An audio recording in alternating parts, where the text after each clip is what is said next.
warahmatullahi wabarakatuh. Saya Dinda Ulanda dari kelas 2D S1 Akuntansi Fakultas Ekonomi dan Bisnis Universitas Bengkulu. Nah, pada kali ini saya akan menjelaskan materi tentang akuntansi perusahaan dagang.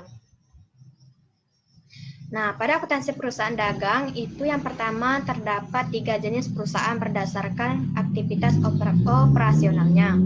Yang pertama yaitu perusahaan jasa, yang kedua itu perusahaan dagang, yang ketiga yaitu perusahaan manufaktur. Nah, dari ketiga jenis perusahaan tersebut itu terdapat juga perbedaan dari ketiga jenis perusahaan berdasarkan operasionalnya. Yang pertama yaitu aktivitas utamanya atau operasionalnya, yang kedua yaitu pendapatannya, ketiga persediaan, dan yang keempat yaitu beban.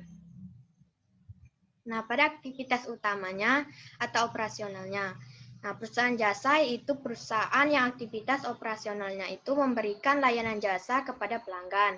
Nah, kalau perusahaan dagang itu perusahaan yang aktivitas utamanya membeli barang dagangan dan menjual barang dagangan tersebut tanpa mengubah bentuk tersebut.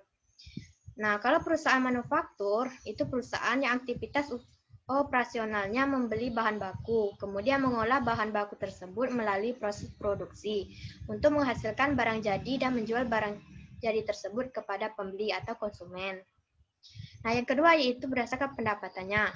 Nah, perusahaan jasa itu pendapatannya disebut dengan pendapatan jasa atau service revenue.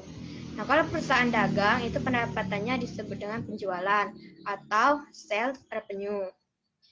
Perusahaan manufaktur sama seperti perusahaan dagang, itu pendapatannya disebut dengan penjualan atau sales revenue.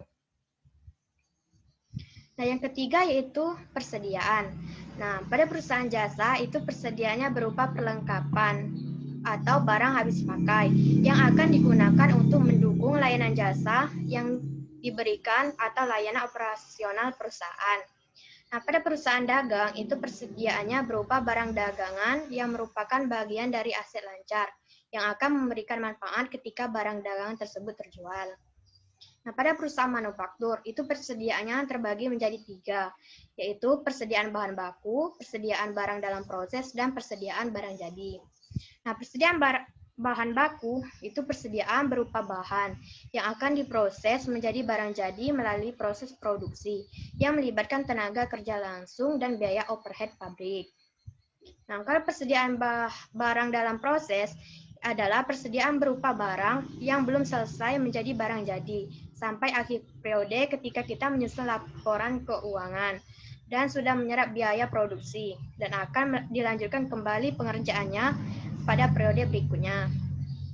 Nah, persediaan barang jadi yaitu persediaan berupa barang yang sudah selesai melalui tahapan proses produksi dan sudah siap dijual kepada konsumen atau diserahkan kepada pemesan. Yang keempat yaitu beban. Nah, perusahaan jasa itu beban-beban untuk satu periode berupa beban-beban operasi.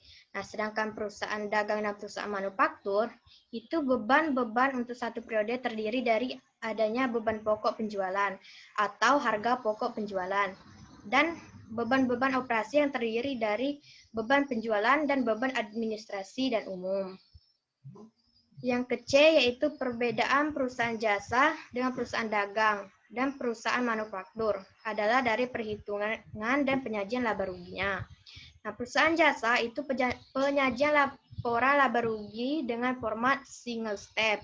Artinya pendapatan yang diperoleh langsung dikurangkan dengan semua beban untuk memperoleh laba atau ruginya. Nah, sedangkan perusahaan dagang dan perusahaan manufaktur itu penyajian laporan laba ruginya dengan format multiple step. Artinya perusahaan menyajikan penjualan yang dikurang dengan harga pokok penjualan untuk mendapatkan laba kotor. Nah, kemudian laba kotor itu dikurangi dengan semua beban operasi untuk mendapatkan laba atau rugi bersihnya.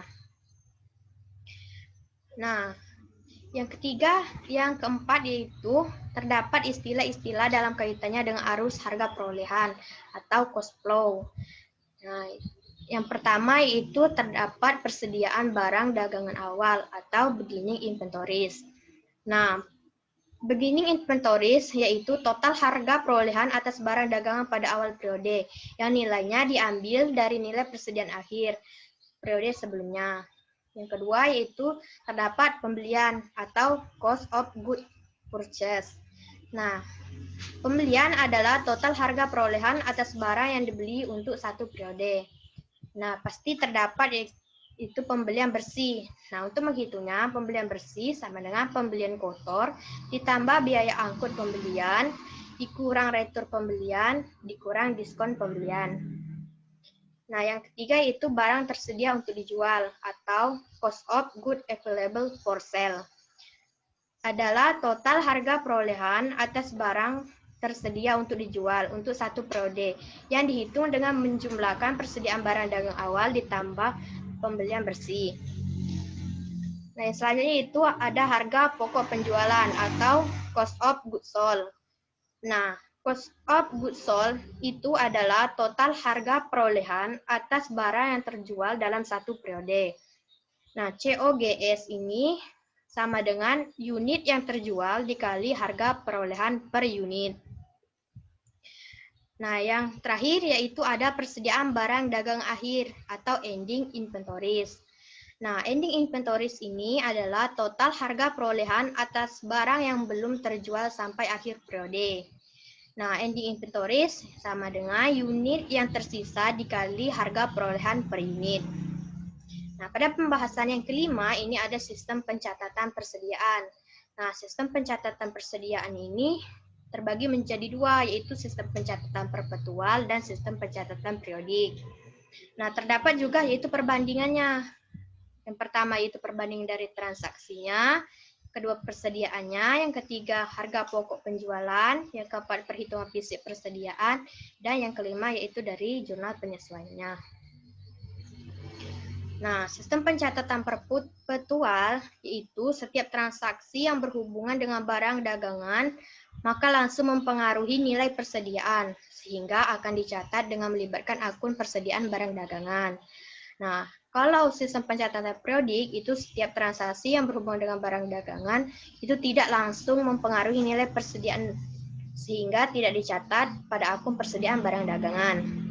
Nah, yang kedua yaitu sistem pencatatan perpetual itu menggunakan kartu persediaan sebagai buku pembantu persediaan sehingga dapat diketahui setiap saat. Sedangkan sistem pencatatan periodik itu tidak menggunakan kartu persediaan tetapi melakukan perhitungan fisik persediaan. Nah, yang ketiga yaitu harga pokok penjualannya. Sistem pencatatan perpetual itu harga pokok penjualannya akan dihitung setiap terjadi transaksi penjualan dan akan dicatat pada kartu persediaan. Nah, sedangkan sistem pencatatan periodik itu harga pokok penjualannya baru bisa dihitung setelah perusahaan menghitung nilai persediaan akhir. Nah, yang keempat yaitu perhitungan fisik persediaan. Untuk sistem pencatatan perpetual itu perhitungan fisik persediaan itu di akhir periode tidak wajib dilakukan karena perusahaan menggunakan kartu persediaan. Sedangkan sistem pencatatan periodik itu perhitungan fisik persediaan di akhir periode itu wajib dilakukan karena untuk menentukan nilai persediaan barang dagang akhirnya. Nah, yang terakhir yaitu dari jurnal penyesuaiannya. Nah, sistem pencatatan perpetual ini jurnal penyesuaiannya akan dibuat jika perusahaan memilih tetap melakukan perhitungan fisik. Nah, sedangkan sistem pencatatan periodik ini jurnal penyesuaiannya wajib dibuat dengan tujuan untuk menghapus nilai persediaan awal dan memunculkan nilai persediaan akhirnya. Nah, yang terakhir yaitu dua jenis kesepakatan terkait biaya angkut. Yang pertama yaitu ada FOB shipping point, yang kedua yaitu ada FOB destination point. Nah, FOB shipping point ini adalah kesepakatan di mana kepemilikan barang dagangan itu sudah beralih dari penjual kepada pembeli atau pemiliknya sejak di gudang penjual. Nah, sehingga yang membayar biaya angkut adalah pembeli. Nah, yang kedua yaitu FOB destination point. Itu adalah syarat kesepakatan di mana kepemilikan barang dagangan baru beralih dari penjual kepada pembeli setelah barang tersebut sampai di gudang pembeli, sehingga yang membayar biaya angkut adalah penjual. Nah, demikianlah materi yang dapat saya jelaskan pada pertemuan kali ini. Bidang kurang saya mohon maaf. Terima kasih. Wassalamualaikum warahmatullahi wabarakatuh. I need a